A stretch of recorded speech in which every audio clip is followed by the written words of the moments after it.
A common tactic among those who try to discredit evolution is quote mining, deceptively editing or taking a quotation out of context so as to attribute the author with a different or even contrary view. Charles Darwin is often quoted as saying it's absurd in the highest degree that something as complex as the eye could be formed by natural selection. In fact, when we read the full passage in his Origin of Species from which this quote is mined, the point Darwin's making is that whether or not something seems absurd is not a valid guide in science, and he reminds us how common sense first rejected the idea of the Earth orbiting the Sun. He explains that if intermediate stages of the eye can be found in nature, with each stage giving an advantage, as he says is certainly the case, then whether or not people find it hard to imagine them evolving by natural selection doesn't undermine the theory. Far from dismissing the concept of eyes gradually evolving as absurd, Darwin was saying it should not be dismissed on the grounds of seeming absurd because the physical evidence of intermediate stages already existed.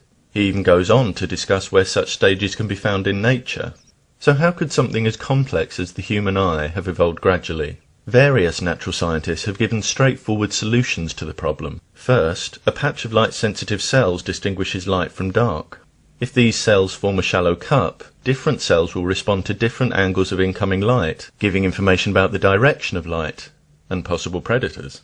As the cup deepens, this ability increases, and it begins to detect blurry images like a primitive pinhole camera.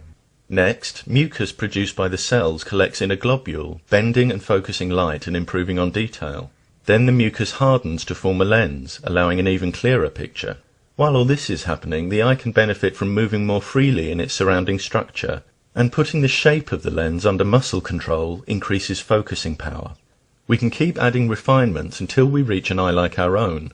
This shows how an eye can evolve without everything having to happen at once, with each step building the advantage to the animal. And there are examples in nature of eyes that closely match intermediate stages like these. Simple animals with a light-sensitive patch, flatworms with eyes like the shallow cup, the nautilus with its pinhole camera eye, the octopus eye with its lens. Many kinds of eye have evolved, which isn't surprising given that light provides so much useful information, and nature provides abundant evidence that they're not too complex to have evolved gradually.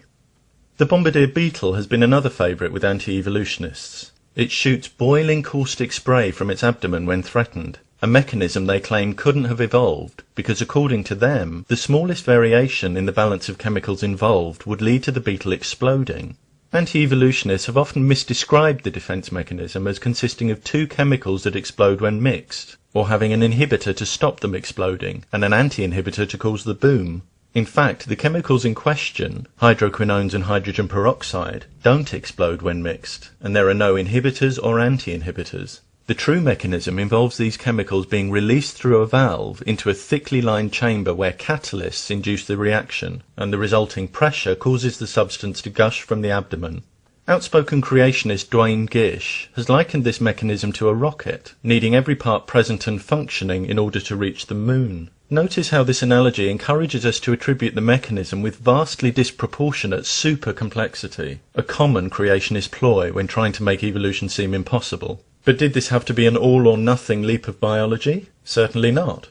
A weaker chemical solution produces a weaker reaction. Some bombardiers produce a cooler but still repellent froth. So there can be a perfectly smooth sequence from strong reaction back to barely any reaction at all. The options are not just explosion or no explosion, however often some people repeat that false dichotomy. And before even the weakest chemical reaction evolves, the presence of quinones alone, which are used to colour parts of arthropod exoskeletons, can make them repellent to predators. As with the eye, the evolution of this defence mechanism does not rely on some impossible leap of biology. It can be explained step by step with step-by-step advantages, and intermediate examples are found in nature. Some anti-evolutionists repeat an argument put forward by Michael Behe, an advocate of the pseudoscientific intelligent design movement, that biological systems showing irreducible complexity can't evolve gradually because any previous version that lacked a part would be by definition non-functional. Behe has famously likened such systems to a mousetrap, an object he says has 5 necessary parts, but his analogy and reasoning have many flaws. Firstly, this trap is not irreducibly complex. We can immediately remove the base and secure the other parts to the surface on which it was resting. Behe says this just swaps one base for another, but the standard trap and a trap fixed to one spot have significant differences. Also, mousetraps are made with a specific goal in mind. Evolution has no such goals. Living mouse catchers didn't plan to evolve that way, and something that catches mice today might have had ancestors ill-suited to that task. So demanding we should be able to reduce a mousetrap to one part and still catch mice doesn't reflect what happens in nature. Thirdly, it hardly challenges evolution if an object we all agree didn't evolve couldn't have evolved. Guitars don't mate and give birth. Does that mean sexual reproduction and pregnancy must be fantasy? Watches don't grow from a few dividing cells. Does that mean you didn't? Of course not. Living organisms have ways of changing form that simply aren't available to non-living metal and bits of wood. While it may be valid to infer design for things we already agree aren't formed by natural processes, it's simply not valid to apply the same reasoning to living things, which we know can develop in literally millions of ways. However, if a non-living analogy is required, let's take this dry stone arch. Remove any part and it collapses. This object does have irreducible complexity. But we can still reduce it part by following its construction in reverse. The stage before this wasn't 4 stones defying gravity, but 5 stones plus a support structure, in this case a curved piece of wood. And look what happens now. We can take the arch apart piece by piece until only the support is left, forming an arch by itself. We've solved the problem of how to reduce this irreducibly complex object in stages by first adding a part before taking away. And this illustrates a fourth point. Precursors to irreducibly complex systems don't have to lack parts. They may, for example, have extra parts that get discarded. Evolution doesn't always add. It often subtracts, streamlining a structure or function, which benefits the organism by getting rid of redundant and physically costly components. But arches, like mousetraps, are unsatisfying examples when we're talking about evolution. Let's look at a living trap for small animals. The Venus flytrap, which, as the name indicates, snaps shut quickly enough to trap flies, and sometimes even small frogs, when trigger hairs are brushed. How could this have evolved? Wouldn't a precursor that closed more slowly have caught next to nothing? Not if it was covered with thick, sticky mucilage. A sticky leaf that also closed around its victim would be extremely effective, and in fact the sundew, a relative of the Venus flytrap, uses just this method to capture its victims.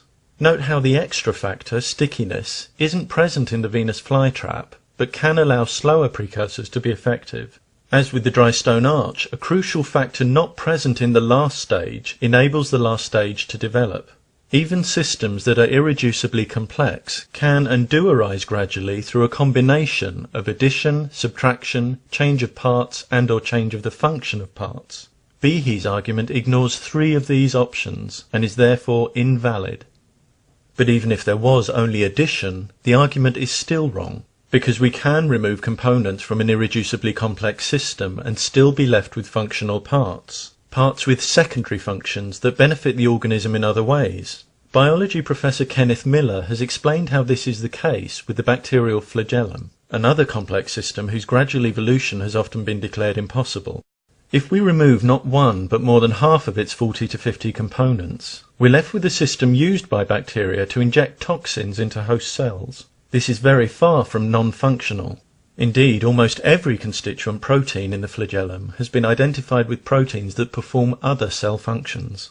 Arguments from complexity would have us believe that flagellum parts had no reason to be there other than to form the flagellum. But if they were already performing useful functions at a second and third level, as evidence shows, there were excellent reasons for them to be there. Michael Behe claims that so-called intelligent design is scientific, yet he's admitted in court that no articles appearing in peer-reviewed scientific journals argue in support of it, and that under his definition of science, astrology would also be classed as a scientific theory.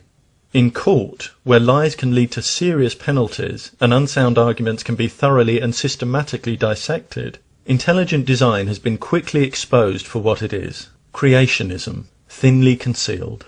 A religious argument from a non-scientific political movement that, unlike evolution, which has gained legitimate support through the disciplined and demanding work that any genuine scientist expects to do, seeks to wriggle out of that hard work and award itself a free pass to bulldoze its way into science classrooms regardless, to pollute young minds with its distorted nonsense.